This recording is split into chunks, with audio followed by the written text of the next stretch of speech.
بسم اللہ الرحمن الرحیم الرحمن علم القرآن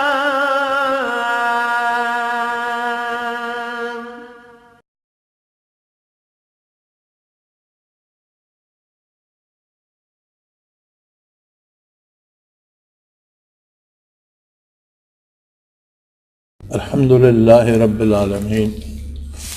والصلاة والسلام علی حبیبہ محمد وآلہ وصحبہ اجمعین۔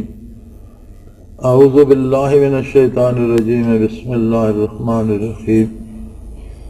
ولا يحسبن الذین یبخلون بما آتاہم اللہ من فضلہ هو خیر لہم بل هو شر لہم سیطوقون ما بخلوا به یوم القیامہ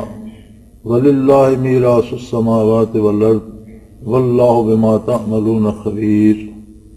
لَقَدْ سَمِعَ اللَّهُ قَوْلَ الَّذِينَ قَالُوا إِنَّ اللَّهَ فَقِيرٌ وَنَحْنُ أَغْنِيَاءُ سَنَكْتُبُ مَا قَالُوا وَقَتَلَهُمُ الْأَنْبِيَاءَ بِغَيْرِ حَقٍّ وَنَقُولُ ذُوقُوا عَذَابَ الْحَرِيقِ ذَلِكَ بِمَا قَدَّمَتْ أَيْدِيكُمْ وَأَنَّ اللَّهَ لَيْسَ بِظَلَّامٍ لِّلْعَبِيدِ۔ اللہم سبحانک لا علم لنا الا ما علمتنا انک انت العلیم الحکیم۔ مولا یا صلی وسلم دائما ابدا علی حبیبک خیر الخلق کلہم۔ ولا يحسبن الذین یبخلون بما آتاہم اللہ من فضلہ هو خیر لہم۔ انسانی مزاج کی بات ہو رہی ہے، اور اس سے پہلے یہی مضمون چل رہا تھا کہ اللہ کریم اس کے بارے، آخرت کے بارے اور نتائج کے بارے علوم سے بہرور فرما کر، علوم کے خزانے عطا فرما کر انبیاء علیہ السلام کو مبعوث فرماتے ہیں، اور لوگ علوم غیبیہ میں، ایمانیات و عقائد میں، آخرت، ملائکہ، ذات باری، صفات باری کے جاننے میں انبیاء علیہ السلام کے محتاج ہوتے ہیں اور لوگوں کو جاننا چاہیے۔ جو لوگ تعلیمات نبوت سے اعراض کرتے ہیں یا عمل نہیں کرتے، اس کا ایک بہت بڑا سبب جو ہوتا ہے وہ یہ ہوتا ہے کہ مادی دنیا کی نعمتیں، مادی خواہشات کی تکمیل اور دنیاوی لذات میں کھو جاتے ہیں، اور چاہتے یہ ہیں کہ ان میں سے ہر ایک زیادہ سے زیادہ دنیا جمع کر لے۔ اللہ کریم ارشاد فرماتے ہیں کہ دار دنیا میں بھی یہ چیزوں کو روکنا جو ہے، یہ زندگی کے تسلسل کو روکنے کے مترادف ہے۔ ناروا اور ناجائز طریقے پر چیزوں کو روک کر رکھنا جو ہے، یہ زندگی کے تسلسل کو روکنے کی ایک حرکت ہے جو ایک بہت بڑا جرم بن جاتا ہے۔ آپ اندازہ کریں کہ زندگی کا اصول کچھ آگے دینے پر ہے۔ پوری کائنات میں آپ دیکھ لیں کہ ایک درخت کی جڑ غذا حاصل کرتی ہے، اب اگر جڑ ہی روک لے کہ میں یہ ساری غذا خود جمع کرتی چلی جاؤں، جڑ ہی پھولتی رہے تو درخت کہاں سے آئے گا؟ زندگی کا تسلسل رک جائے گا۔ سورج کی کرنیں حیات بکھیرتی ہیں، اگر کوئی یہ چاہے کہ سورج کی روشنی کو، کرنوں کو یہاں تک پابند کر دیا جائے تو آپ نے دیکھا کہ بعض جگہ بڑے بڑے سایہ دار درخت ہوتے ہیں اور ان کے نیچے رویدگی نہیں ہوتی۔ کیوں نہیں ہوتی؟ ان تک وہ حیات آفرینی پہنچ نہیں پا رہی ہوتی۔ تو ایک قدرت کا نظام ہے، بادل ہے، پانی ہے، نمی ہے ہوا میں، اگر وہ روک لے تو زندگی، حیات جو ہے دنیا پہ وہ تڑپنے لگ جاتی ہے اور زندگی ختم ہونے لگ جاتی ہے۔ بادل برسائیں پانی، ہوائیں نمی آگے پہنچائیں، کرنیں تمازت اور روشنی آگے پہنچائیں۔ اسی طرح انسانی وجود ہے، دل سے جو خون رواں ہوتا ہے تو وہ بدن کے ہر حصے تک جلد تک پہنچتا ہے۔ جلد کیسے کا اپنا خون ہوتا ہے، باریک نسیں جو اس تک پہنچاتی ہیں، اسی طرح ہڈی کا مادہ ہڈی تک پہنچتا ہے۔ اگر کہیں بھی اسے روک لیا جائے، آپ یہاں خون کو روک دیں آگے ہاتھ میں نہ جائے، تو اگر خون نہیں جائے گا تو کچھ تھوڑے ہی وقت میں وہ گلنا سڑنا شروع ہو جائے گا، ختم ہو جائے گا۔ جس حصے سے آپ روک لیں گے اس سے آگے حیات جو ہے وہ ختم ہونا شروع ہو جائے گا۔ تو زندگی کا ایک جو روانی ہے زندگی کی، اسے روکنا زیادتی ہے۔ اسی طرح جو معاشی نظام ہے، اگر ایک شخص یہ سمجھے کہ ساری دولت میں ہی جمع کر لوں، میں چاول بھی سٹاک کر لوں، گندم بھی سٹاک کر لوں، چینی بھی سٹاک کر لوں، اس کی قید پڑ جائے، لوگ کئی گنا زیادہ داموں پہ خریدیں اور میں دولت جمع کر لوں، تو فرمایا اس کا مطلب تو یہ ہوگا کہ وہ کتنی انسانی جانوں کو مشکلات میں ڈال رہا ہے۔ اسی طرح اقتدار و وقار ہے، ایک شخص اس ضد پہ اڑ جاتا ہے کہ مجھے ہی حکومت میں رہنا ہے، وہ ایک شخص ایک پورے ملک کو تباہی کے دہانے پہ لا کھڑا کر دیتا۔ پورے ملک میں فسادات ہونے لگتے ہیں، دہشت گردی ہونے لگتی ہے، احتجاج ہونے لگتا ہے، پولیس کے اور حکومت کے اور لوگوں کی لڑائیاں شروع ہو جاتی ہیں۔ یعنی کوئی بھی شخص کہیں بھی ناروا طریقے پر دنیاوی اقتدار ہو یا دنیاوی دولت ہو یا مال ہو یا کوئی چیز بھی، اسے جب روکتا ہے، فرمایا وَلَا يَحْسَبَنَّ الَّذِينَ يَبْخَلُونَ بِمَا آتَاهُمُ اللَّهُ مِنْ فَضْلِهِ، اللہ نے اپنی مہربانی سے جو نعمتیں دی ہیں، کوئی شخص اگر انہیں دوسروں سے روکنا چاہتا ہے، بخل کرتا ہے، بخل یہ ہوتا ہے کہ سب کچھ اپنے لیے جمع کیا جائے اور دوسروں تک ان کا حق پہنچنے میں رکاوٹ ڈالی جائے۔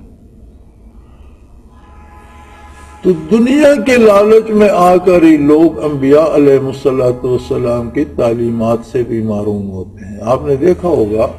کہ لوگوں کو نمازیں پڑھنے میں اتنی مشکل پیش نہیں آتی۔ حج میں ایک شہرت کا پہلو بھی ہے، لوگ شوقیہ بھی حج کرتے ہیں، لیکن جب بات آتی ہے کہ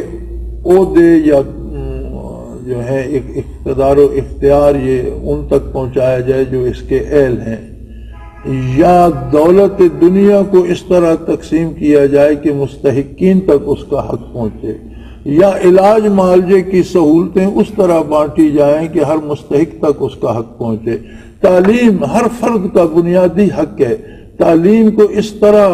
کیا جائے عام کہ ہر غریب ترین آدمی کے بچے تک بھی اس کی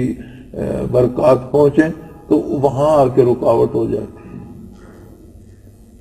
عمراء کے لیے اعلیٰ سکول بنتے ہیں، غریبوں کے بچے دھوپ میں بیٹھے ہوتے ہیں، انہیں کوئی استاد میسر نہیں ہوتا، استاد ہوتا ہے تو کتاب میسر نہیں ہوتی، کتاب ہوتی ہے تو عمارت کوئی نہیں ہوتی۔ علاج معالجے میں غریب در بدر دھکے کھا رہا ہوتا ہے، اور امیروں کا غیر ممالک میں جا کر بھی سرکاری خرچے پہ علاج کرایا جاتا ہے۔ ہر جگہ جب زندگی کی ضروریات کو بعض لوگوں کے لیے یا ایک طبقے کے لیے یا ایک فرد کے لیے مختص کر لیا جائے، روک لیا جائے، تو نظام میں ابتری پیدا ہونے لگتی ہے، فساد پیدا ہو جاتا ہے، اور ایک پوری انسانی معاشرے کی زندگی متاثر ہوتی ہے۔ تو یہاں ارشاد ہو رہا ہے کہ جس دنیا کے لالچ میں تم تعلیمات نبوت سے منہ پھیر رہے ہو اور تم نہیں چاہتے کہ جو تمہاری رسائی میں دنیا کی نعمتیں ہیں وہ دوسروں تک بھی پہنچیں، تو اسے اچھا نہ سمجھو کہ تم نے بڑی دولت جمع کر لی، بڑا اچھا ہے، تم نے بڑی لمبی حکومت کر لی، بہت اچھا ہے، تم نے بڑے خزانے جمع کر لی، یہ اچھا نہیں ہے، بلکہ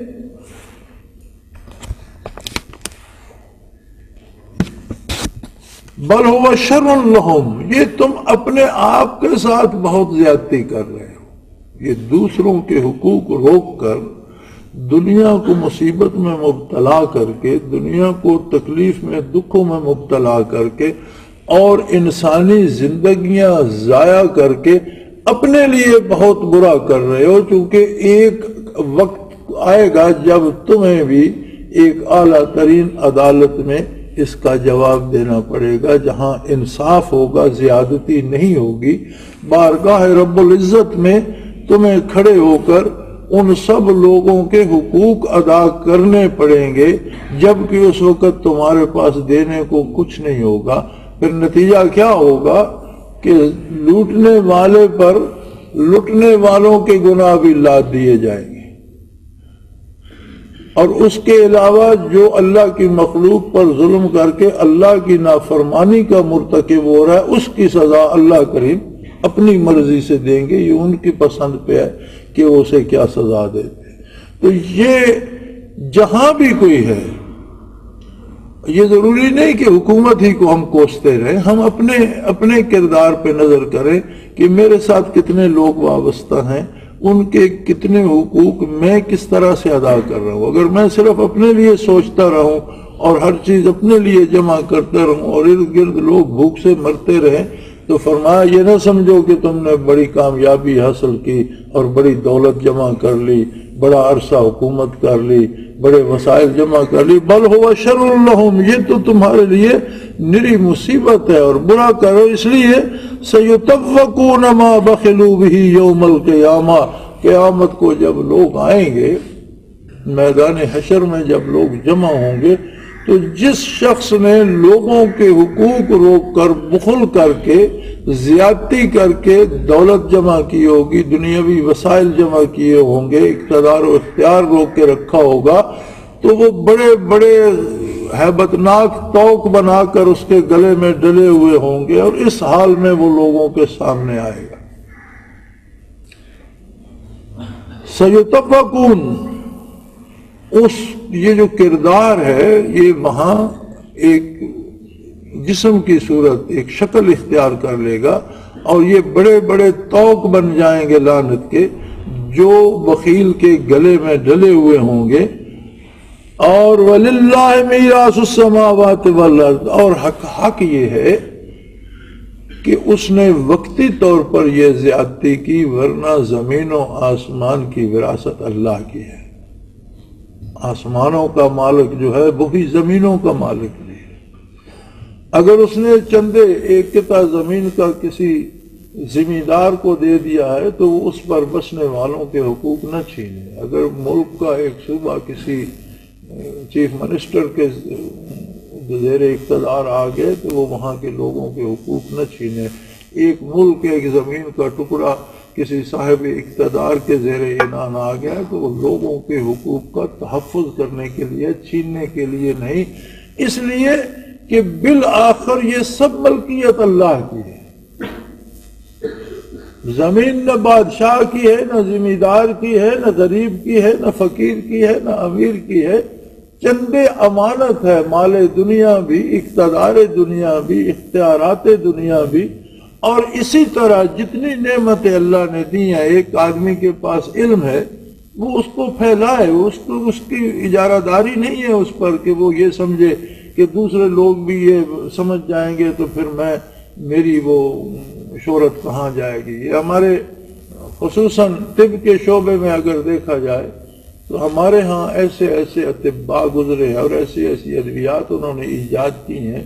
کہ جن کی تاثیر کا مقابلہ آج بھی مغرب نہیں کر سکتا، لیکن وہ انہوں نے تقسیم نہیں کی، وہ چیزیں آگے نہیں پہنچائی۔ حکیم صاحب مر گئے تو نسخے ختم ہو گئے، کسی کو بتایا نہیں، اجارہ داری رکھی۔ تو اس پر تو عام آدمی کا حق تھا، ہر بیمار، ہر مریض، ہر ضرورت مند کا حق تھا۔ انہیں چاہیے تھا کہ وہ چیزیں اپنے شاگردوں کو سکھاتے، اپنے طالب علموں کو پڑھاتے، اسے آگے عام کرتے تاکہ وہ چیز عام ہوتی، لیکن وہ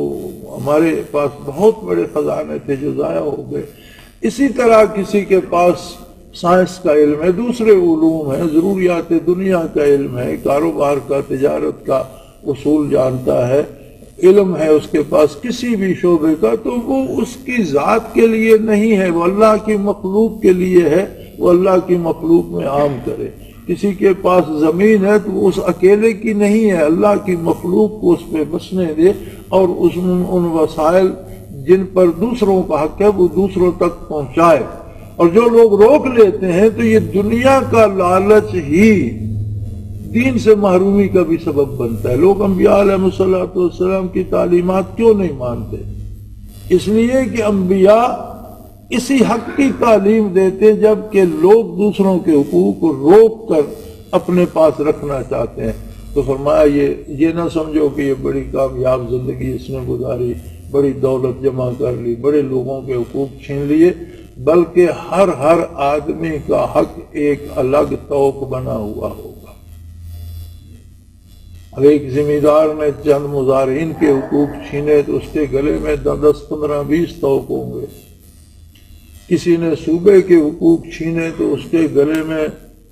ایک صوبے کی جتنی آبادی ہے اتنے طوق ہوں گے۔ کسی نے ملک کی آبادی کے حقوق چھینے، اگر ملک کی آبادی 16 کروڑ ہے تو اس کے گلے میں 16 کروڑ طوق ہوں گے، بلکہ 16 کروڑ سے کئی گنا زیادہ ہوں گے۔ یہ ایک حق تو چھینا نہیں جاتا۔ ایک انسان کے کتنے حقوق چھینتے ہیں، اس کی آزادی آپ چھینتے ہیں، اس کے زندہ رہنے کے حقوق، وسائل رزق کے چھینتے ہیں، علم کے وسائل چھینتے ہیں، صحت کے۔ تو اس کا مطلب ہے کہ ایک آدمی کے کتنے حقوق ضائع ہوئے۔ ایک آدمی کے اگر 50 حق ضائع ہوئے تو 50 طوق تو ایک بندے کے ہوں گے، اور 16 کروڑ کو ضرب دو 50 سے تو ایک حکمران کی گردن میں کتنے طوق ہوں گے۔ ایک حدیث شریف میں ارشاد فرمایا نبی کریم صلی اللہ علیہ وسلم نے کہ بعض کفار کی ایک ایک داڑھ اور پہاڑ جتنی ہوگی۔ تو اس کی تشریح جب مفسرین کرام کرتے ہیں تو عام آدمی کو سمجھنے میں بڑی مشکل پیش آتی ہے کہ اگر اتنی داڑھ ہوگی تو اس کا وجود کتنا ہوگا، تو اتنے وجود اتنے کیوں بڑے بن جائیں گے۔ اب جس بندے کے گلے میں کھربوں طوق ڈلنے، اس کا گلا بھی تو قدرت اتنا ہی بڑا کر دے گی اور اتنا ہی اسے بنا دے گی بڑا، اور جتنا بڑا ہوگا اتنے بڑے درد بھی ہوں گے، اتنی بڑی تکلیفیں بھی ہوں گی، اتنے بڑے دکھ بھی ہوں گے۔ تو فرمایا یہ بخل کر کے کوئی اچھا نہیں کر رہے ہو، اس پر خوش ہونے کی کوئی ضرورت نہیں ہے، بلکہ ہوا شر لہم، جو ایسا کرتا ہے یہ اس کے لیے انتہائی برا ہے، اور یہ طوق بنا کر اس کے گلے میں ڈالے جائیں گے جب وہ قیامت کو حساب دینے کے لیے آئے گا۔ پرسش احوال بعد میں ہوگی، حساب کتاب بعد میں ہوگا، سزا و جزا کا فیصلہ بعد میں ہوگا۔ یہ تو حاضری سے پہلے، آنے سے پہلے ہر بندے کا حق ایک طوق کی صورت میں اس کے گلے میں پڑا ہوا ہوگا۔ تو وہ آنا ہی، اس کی حاضری ہی یہ بتا دے گی ساری دنیا کو کہ بہت بڑا مجرم لایا جا رہا۔ دنیا میں تو لوگوں نے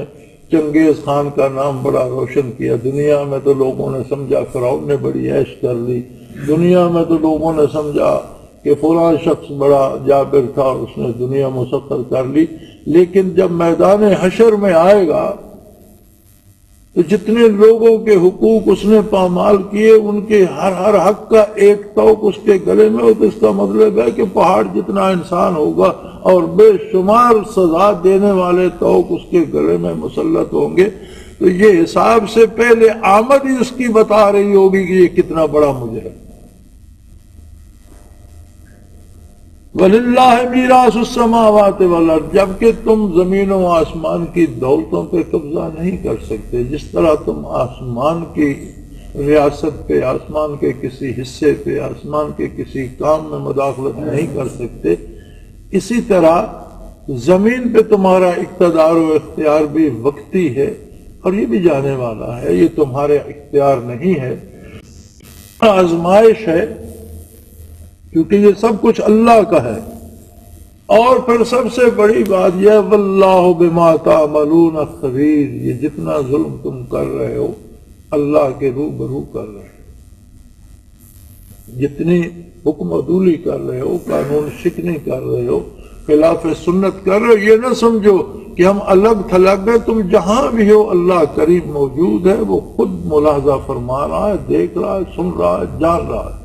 اور جو ظلم کر رہے ہو اللہ کے روبرو کر رہے ہو۔ اب اس بات کا اندازہ بھی لگا لیجئے کہ ایک شخص سے جرم ہو جاتا ہے، اس کے خلاف چارہ جوئی کی جاتی ہے، وہ عدالت میں جاتا ہے تو عدالت میں ثابت کرنا پڑتا ہے کہ اس شخص نے واقعی جرم کیا ہے۔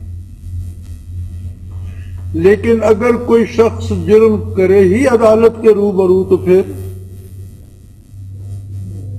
تو فرمایا جس عدالت میں تمہیں پیش ہونا ہے، اللہ کریم کے حضور تمہیں پیش ہونا ہے، تو جرم کرتے وقت یہ دھیان بھی رکھو کہ تم یہ حرکت اللہ جل شانہ کے روبرو کر رہے ہو۔ لقد سمع اللہ قول الذین قالوا ان اللہ فقیر ونحن اغنیاء۔ نبی علیہ الصلوۃ والسلام نے جہاد کی ترغیب کے لیے جب لوگوں کو یہ اعلان فرمایا کہ نفاذ دین کے لیے، مجاہدین کی تیاری کے لیے حسب توفیق ہر کوئی اس میں حصہ ڈالے، تو منافقین کہنے لگے کہ غنی تو ہم ہیں، دولت مند تو ہم ہیں، لگتا ہے اللہ اب فقیر ہو گیا، اللہ کے پاس کچھ نہیں رہا، اس لیے اللہ کا کام کرنے کے لیے ہمیں چندے دینے پڑتے ہیں۔ فرمایا سمع اللہ، اللہ سن رہا ہے، اللہ نے سنی ہے یہ بات جو یہ کہتے ہیں کہ اللہ تو فقیر ہو گیا، اللہ تو تہی دامن ہو گیا، اللہ کے پاس اب کچھ نہیں بچا، وَنَحْنُ أَغْنِيَاء، ہم امیر ہیں اور ہمیں اب مال خرچ کرنا چاہیے اللہ کے دین کے لیے، اللہ کے غریب بندوں کی پرورش کے لیے، اب اللہ روزی دینے کے قابل نہیں رہا۔ فرمایا سَنَكْتُبُ مَا قَالُوا، جو یہ کہہ رہے ہیں وہ لکھا جا رہا ہے، اور یہ ان کا کہنا کوئی بڑی بات نہیں ہے، کیونکہ یہ کلمہ اکثر یہود نے کہا تھا۔ تو فرمایا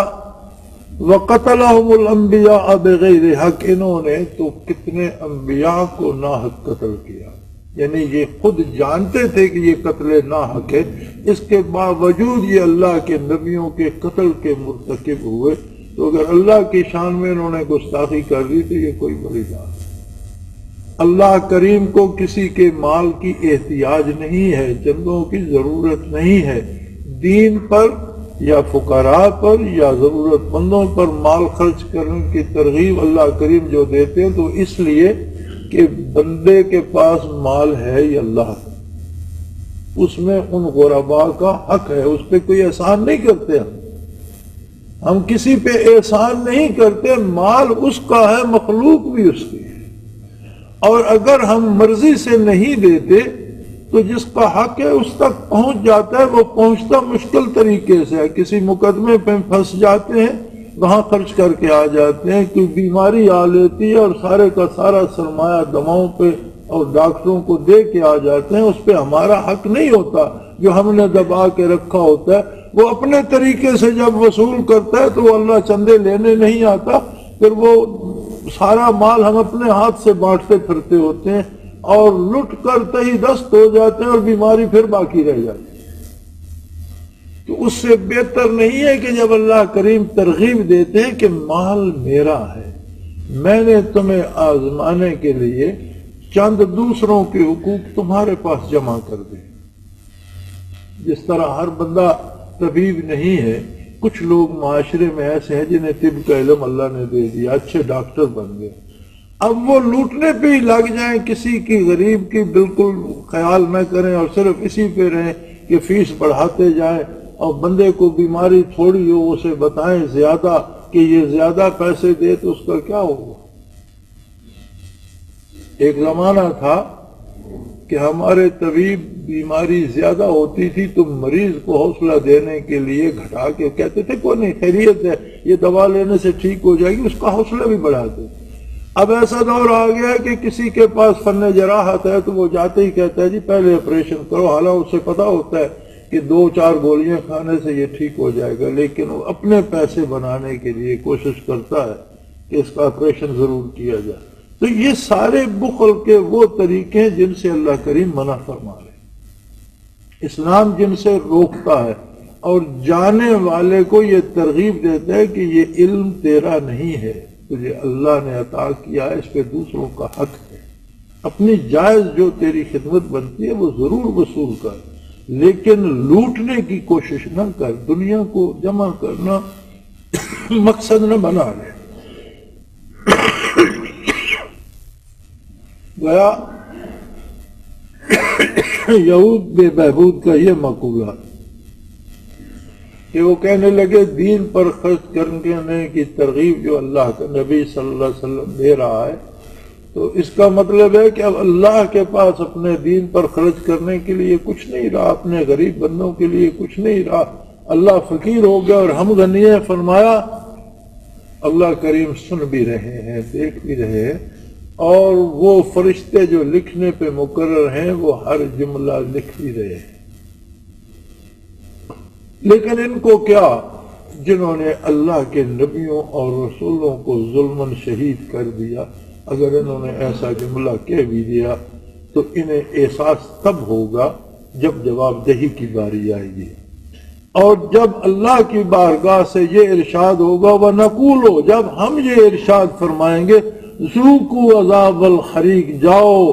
اور جلنے کا دوزخ میں تڑپنے کا عذاب چکھو،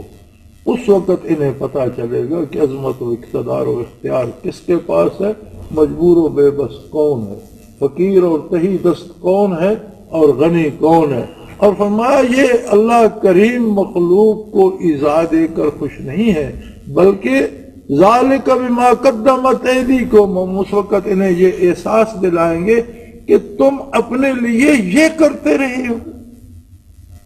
یہ عذاب، یہ سزا، یہ جہنم جو تم بھگت رہے ہو، یہ وہ ہے جو تمہارے اپنے کردار کا نتیجہ ہے، اور تم اپنے لیے دنیا میں رہ کر یہ چیزیں بناتے رہے، یہ تیاری کرتے رہے۔ وَأَنَّ اللَّهَ لَيْسَ بِظَلَّامٍ لِّلْعَبِيدِ، اللہ کریم کسی بھی کمزور ترین بندے پر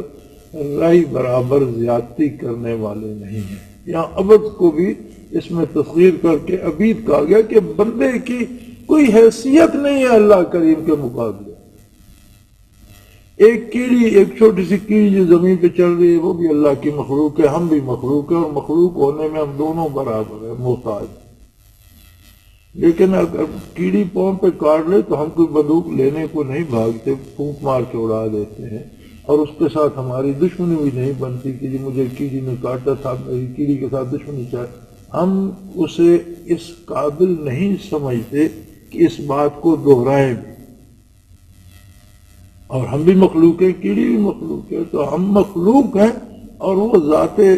بابرکات تو خالق ہے۔ اب خالق کی مخلوق کے ساتھ کیا مقابلہ ہو سکتا ہے؟ اسے تو زیب ہی نہیں دیتا۔ اللہ کو مخلوق کے ساتھ مقابلہ نہیں جوڑے بیٹھا، وہ مخلوق کو سزا دے کے خوش نہیں ہے، یہ مخلوق کی اپنی کارکردگی ہے۔ اس نے تو ہدینا السبیل اما شاکرا و اما کفورا، عقل و شعور دیا، کام کرنے کی توفیق دی، انبیاء علیہ الصلوۃ والسلام مبعوث فرمائے، کتابیں بھیجی، اور روشن کر دیا کہ یہ نیکی ہے، یہ برائی۔ اب اگر کوئی اپنے فیصلے سے برائی اختیار کرتا ہے تو یقینی بات ہے اس کا نتیجہ جو زہر کھاتا ہے،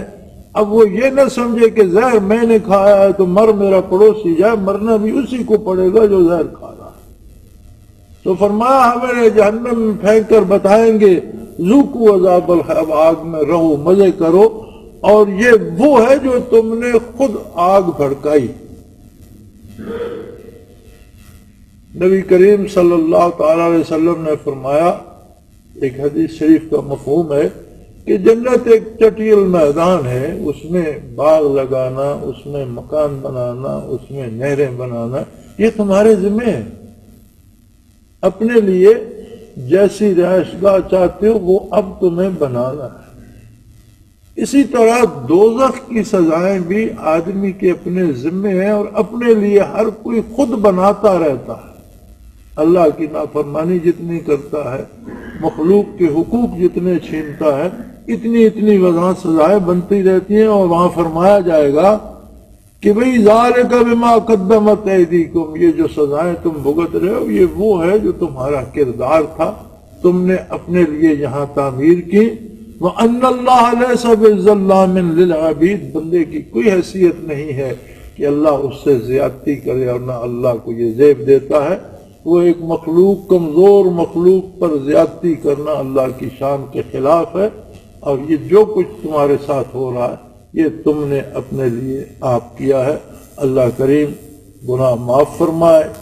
نیکی کی توفیق عطا فرمائے، ایمان پہ زندہ رکھے اور ایمان پہ موت نصیب فرمائے اور ایمانداروں کے ساتھ حشر فرمائے۔ وآخر دعوانا ان الحمد للہ رب العالمین۔ اللہ اللہ اللہ اللہ اللہ اللہ اللہ اللہ۔